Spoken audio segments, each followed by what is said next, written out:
Bonsoir madame, bonsoir monsieur, bonsoir mademoiselle. Yes, Bienvenue sur ma'am. le plateau Tempo Afrique TV. Je suis Moussa Diawara, votre fidèle serviteur de l'émission rétrospective de la semaine. Élection présidentielle au Burkina Faso. Nous allons vous donner des détails sur les élections de ce dimanche avec les candidats en lice concernant l'élection présidentielle au Burkina Faso. Attentats terroristes en France, au Nigeria, au Mali. Et il y a une chasse à l'homme qui est organisée au Bruxelles pour arrêter des présumés suspects de l'attentat en France. Nous allons vous donner des détails de cela. Et pour terminer notre émission d'aujourd'hui, nous allons aussi vous parler de la guerre en Syrie qui a continué d'évoluer d'une manière ou d'une autre et avec le bombardement d'un avion chasseur russe par la Turquie. Nous allons vous donner les derniers détails de cette information aussi. Madame, mademoiselles et messieurs, encore une fois de plus, bienvenue sur le plateau Tempo Afrique TV. L'émission, again, c'est rétrospective de la semaine. Élection présidentielle au Burkina Faso. Nous avons 14 candidats sur la liste. Et parmi les 14 candidats, nous allons nous concentrer aujourd'hui sur les deux principaux challengers au ou palais bien de Koussiam en 2015. L'offensive qui commence à de Bobo-Dioula, sur prendre, la deuxième ville du qui sont Burkina. considérés Rock, une comme des parole, gens une qui action, pourront remplacer l'avenir Blaise en confiance Compaoré. ou encore Il s'agit de ensemble qui? le progrès est Il possible. s'agit premièrement de Roch-Marc Christian Kaboré, qui est ancien du mouvement compagnon de Blaise MPP. Compaoré, entré en M. opposition en janvier Kaboré 2014. est un Sous sa politicien gouvernance, bien pas de connu au répit pour Burkina la Faso. malgouvernance. Et Le il combat est que nous menons, tantôt appelé depuis c'est bien un avant combat la pour chute de Blaise remettre Compaoré qui l'administration sera sur le les rails successeur de Blaise et nous Compaoré. débarrasser Nous avons aussi Zéphrin Djabré. Zéphrin Djabré qui est un technocrate de 56 ans qui a fait la majeure partie de ses fonctions en dehors du Burkina Faso.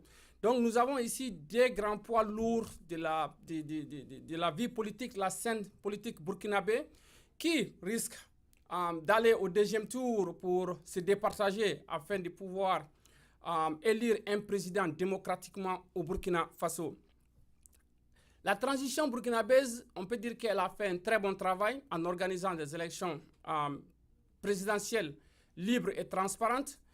Malgré l'incident de coup d'État qui s'est passé, le peuple burkinabé a su remonter cette partie cet épisode de la vie politique au Burkina afin de pouvoir revenir la transition encore, faire revenir la transition et que la transition continue avec son travail qu'il avait déjà commencé, un travail de longue haleine.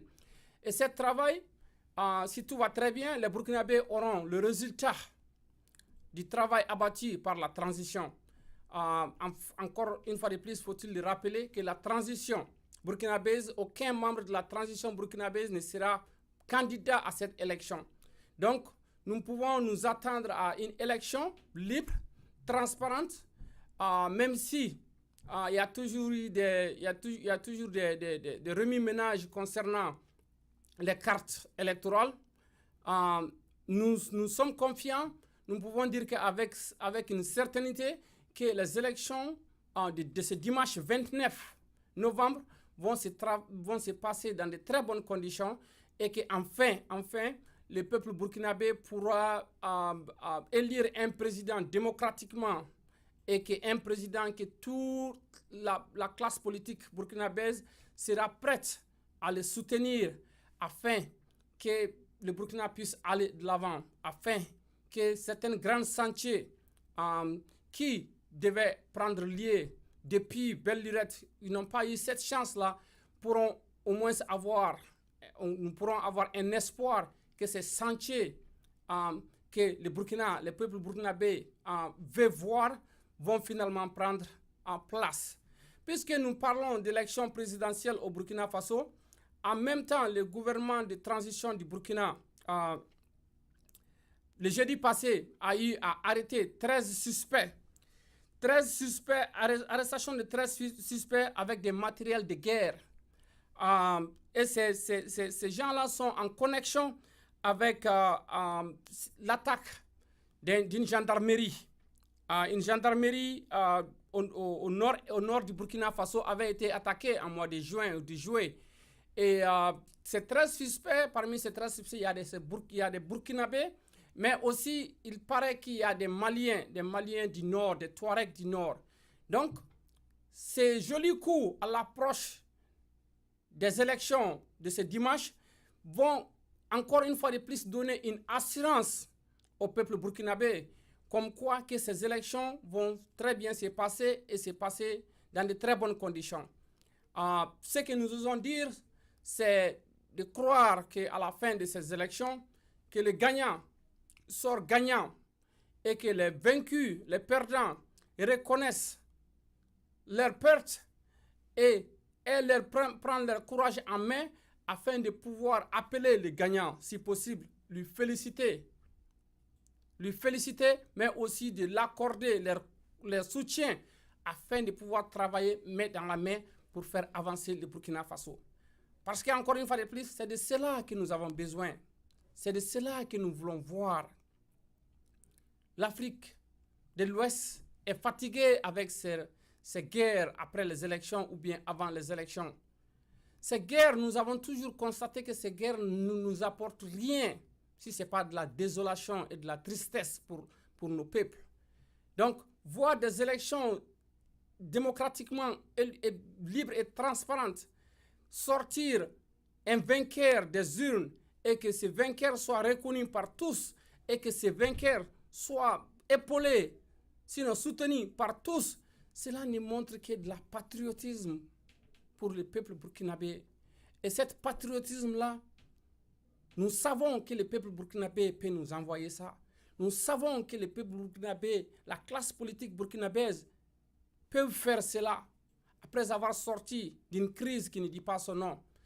Donc, nous allons espérer que la semaine prochaine, vous donnez des résultats, le vainqueur, tout en espérant que ces résultats ne vont pas prendre 2 semaines, sinon 3 semaines pour qu'on puisse proclamer un vainqueur pour le premier tour.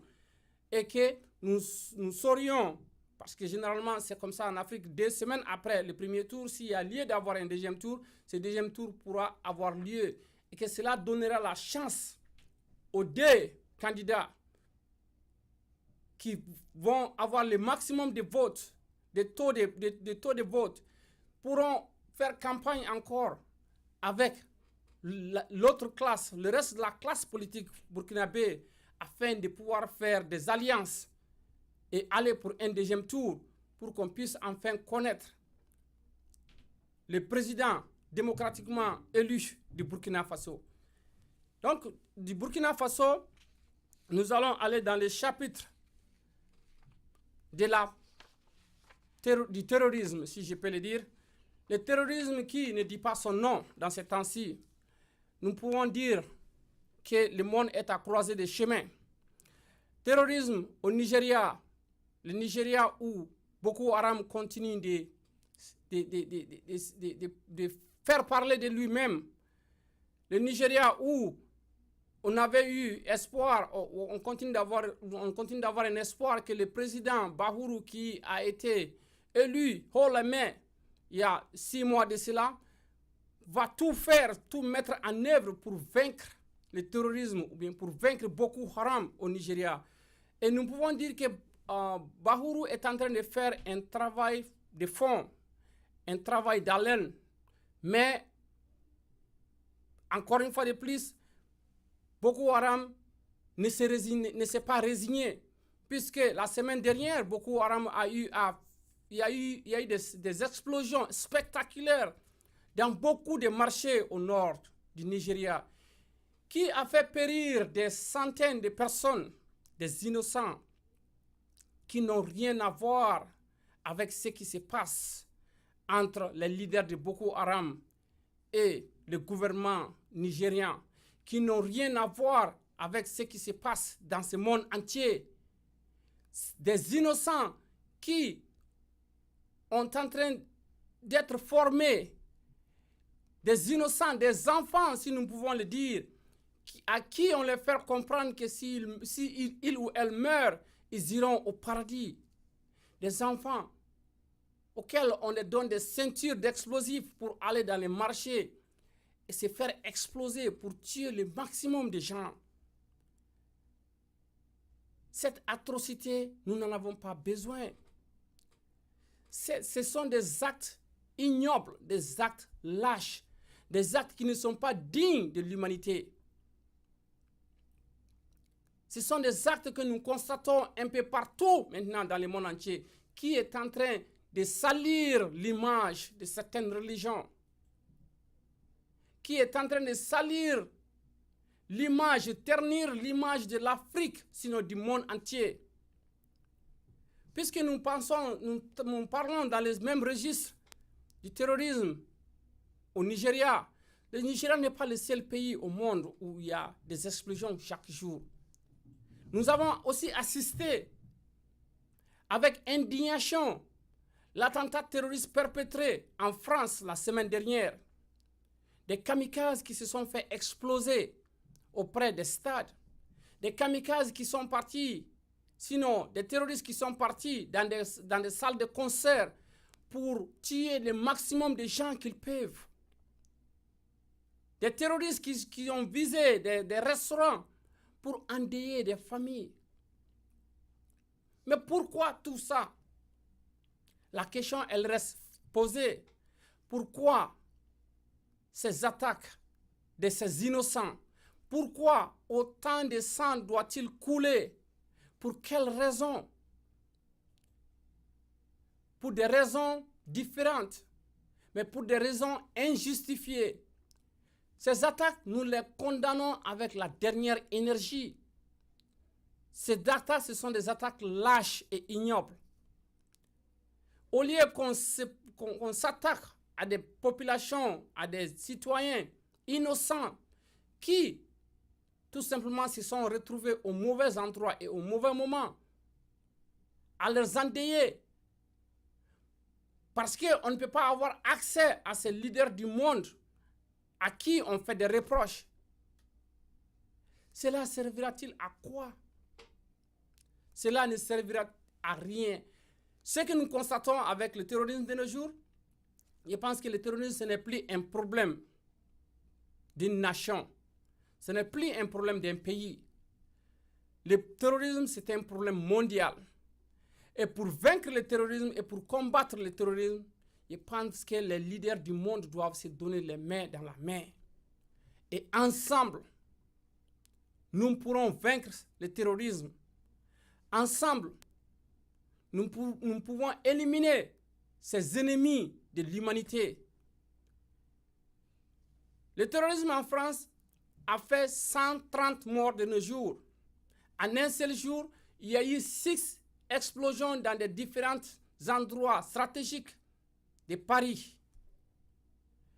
Et ces terroristes, d'après les informations de RFI, les informations de Jeune Afrique, d'après les différentes sources, la base de cette attaque aurait venu de la Belgique.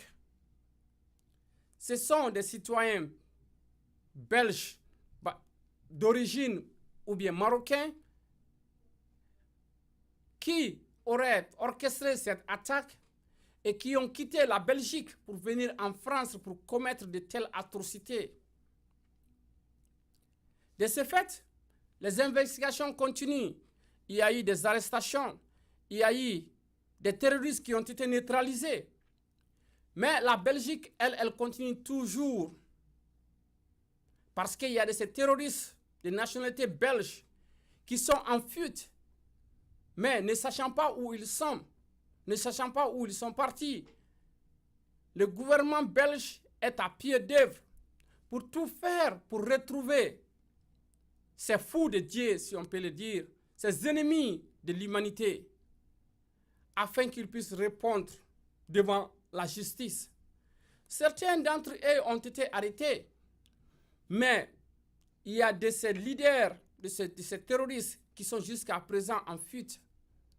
Donc, il y a un maximum d'état d'alerte à Bruxelles depuis 3 ou 4 jours, où le gouvernement belge est en train de tout mettre en œuvre, est en train de suivre toutes les informations secrètes qu'ils ont à leur niveau pour pouvoir retrouver un de ces leaders qui a participé d'une manière ou d'une autre à l'attentat de la France.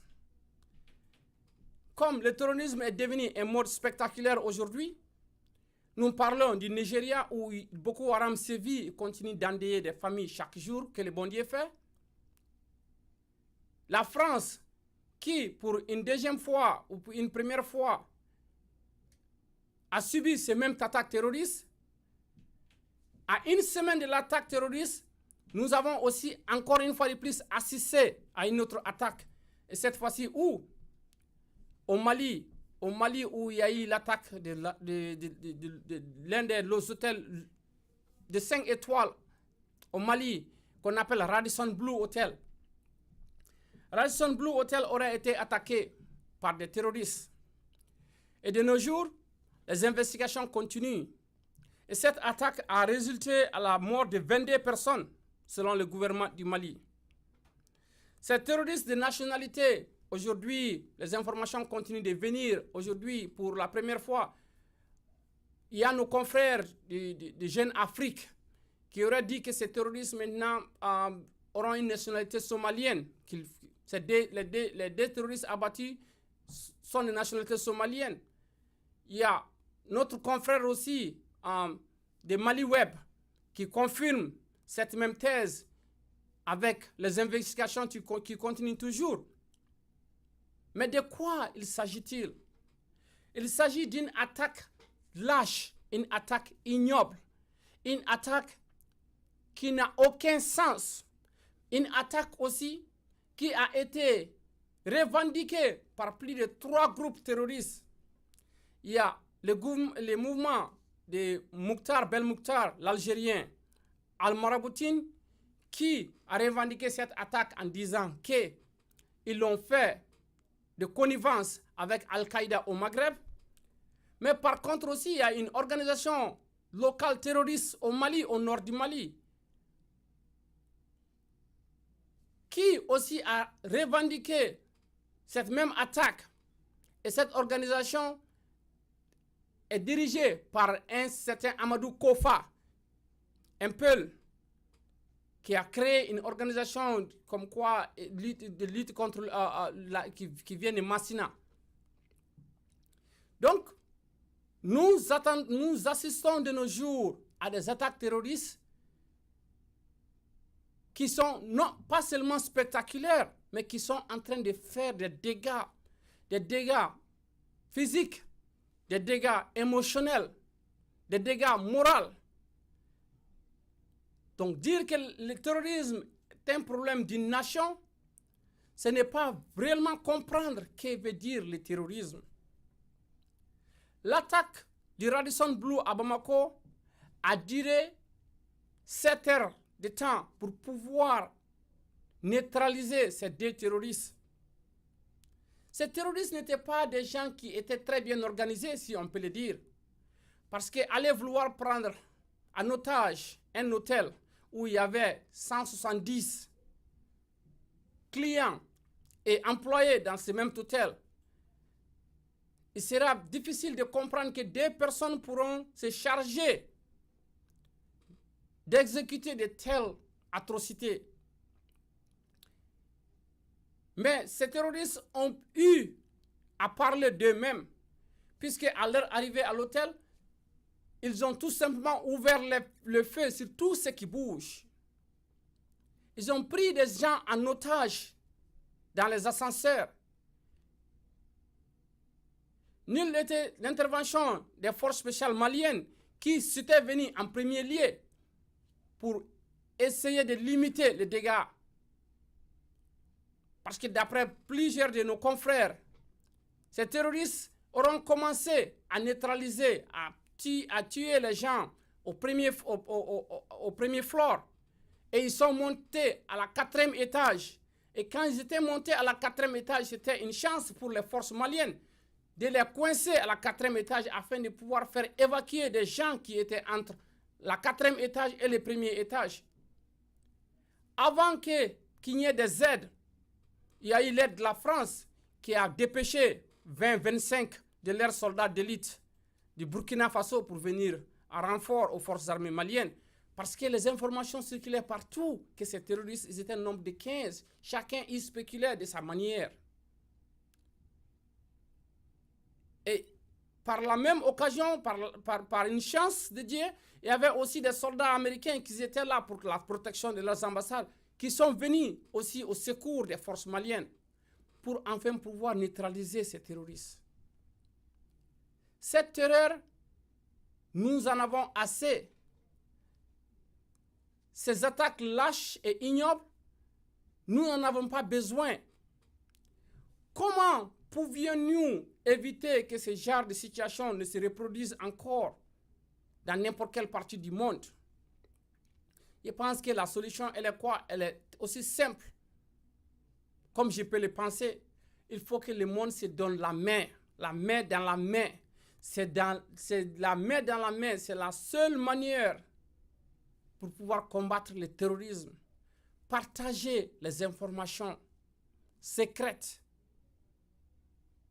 afin que nous pouvions avoir des yeux sur tout suspect, toute personne qui est suspectée participer ou appartenir à une organisation terroriste.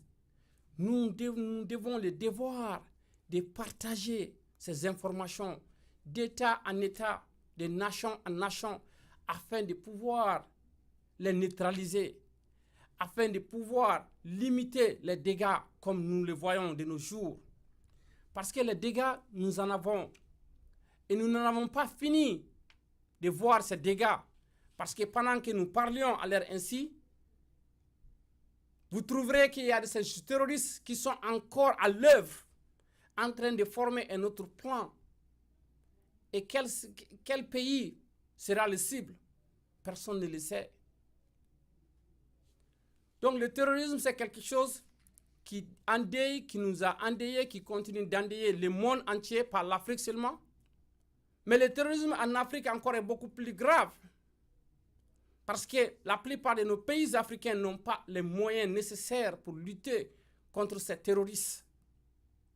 Donc il est impératif pour l'Afrique de se donner les mains dans les mains afin de pouvoir combattre contre ces fléaux.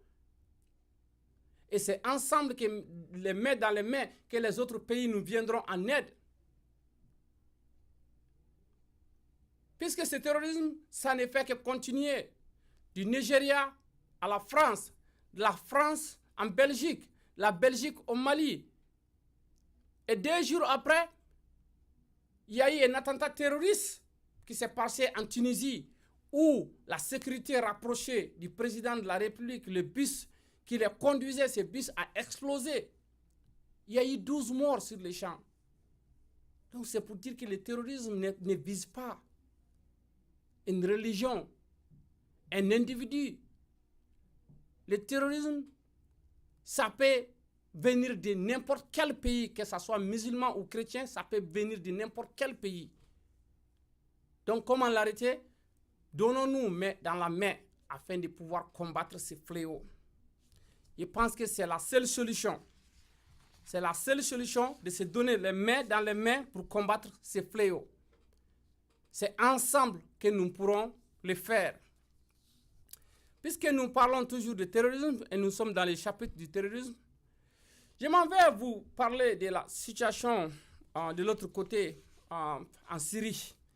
En Syrie où il y a une guerre civile qui ne dit pas son nom. Et cette guerre civile a duré plus de 2 ans, 3 ans de nos jours. Mais il y a eu une évolution de cette situation dans les 2 jours passés. Que s'est-il passé?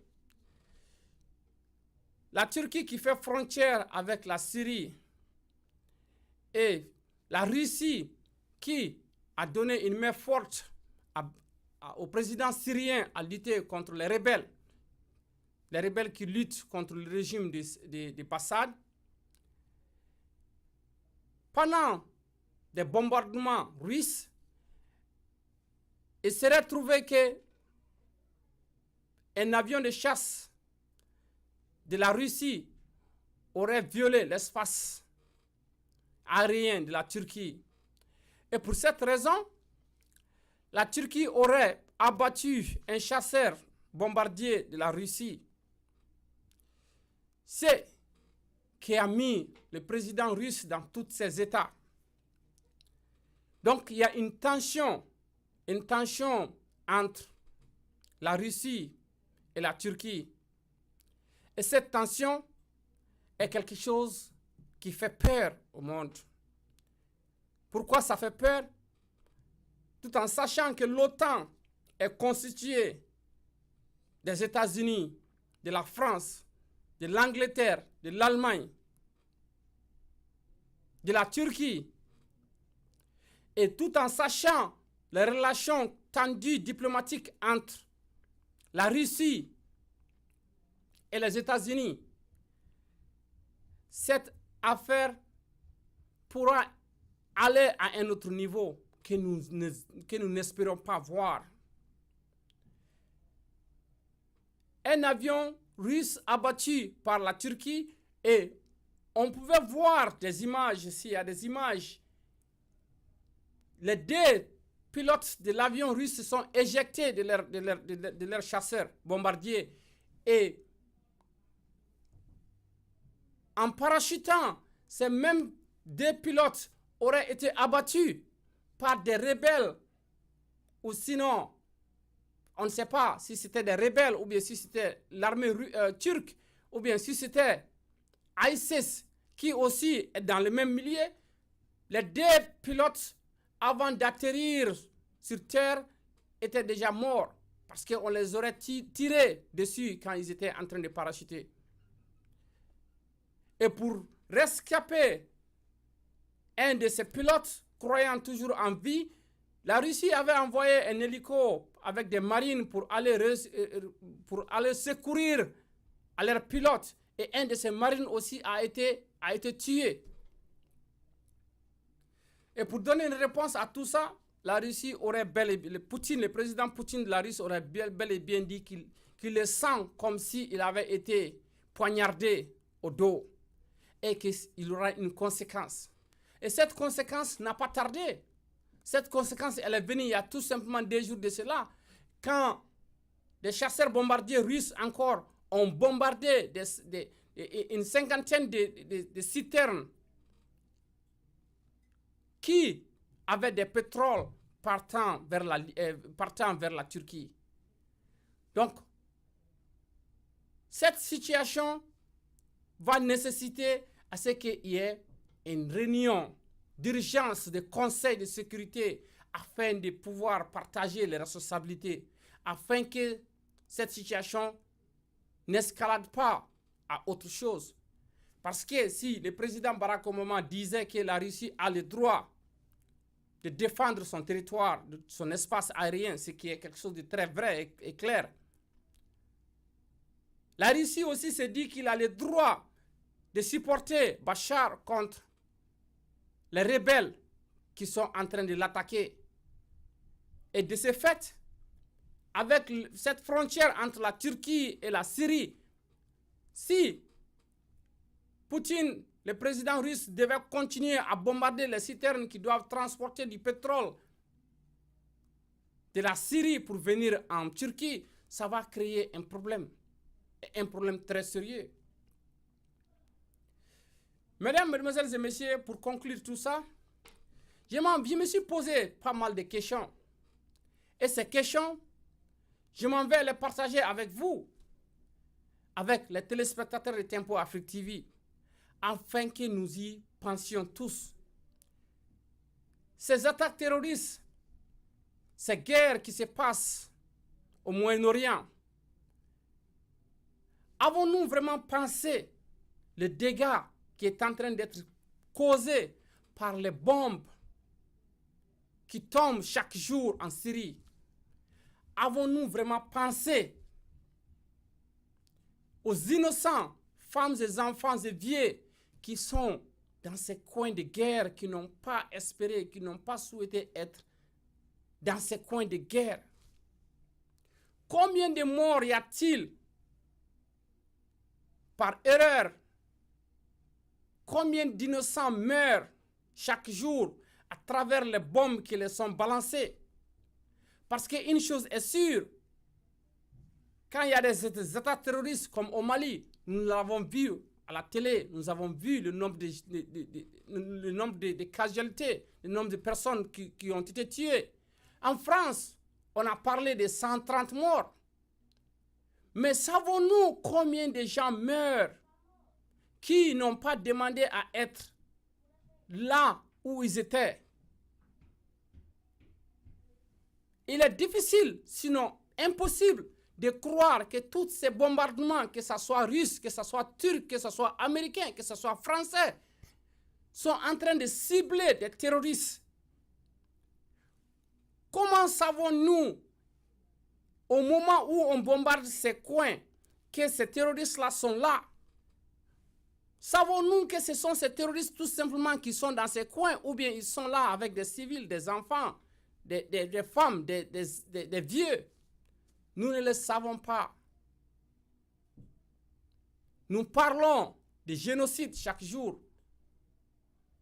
Quand il y a 150 morts, nous faisons de ça un événement, ce qui est tout à fait normal, parce que toute vie humaine se valent.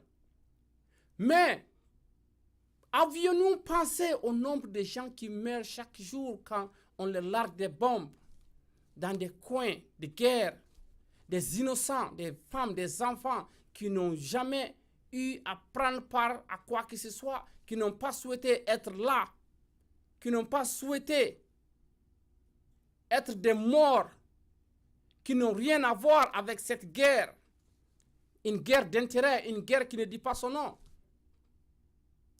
Je pense que ces questions-là méritent d'être posées, chers amis téléspectateurs de Tempo Afrique TV. Ces questions-là, je m'en vais vous laisser ce soir à y réfléchir. Et moi, personnellement, en tant que journaliste, je dirais que les leaders du monde doivent y réfléchir. Toutes les vies se valent.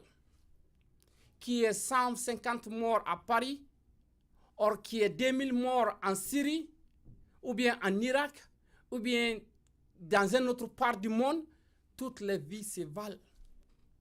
Si nous avons des terroristes, il est tout à fait normal et légitime de les combattre. Mais comment devons-nous les combattre pour éviter que des vies humaines, par centaines, sinon par milliers, ne soient perdues? La question, elle reste posée. Et pour ma part, je vous donne rendez-vous encore la semaine prochaine pour un autre numéro de rétrospective de la semaine. Passez une très bonne nuit et à la semaine prochaine. Merci.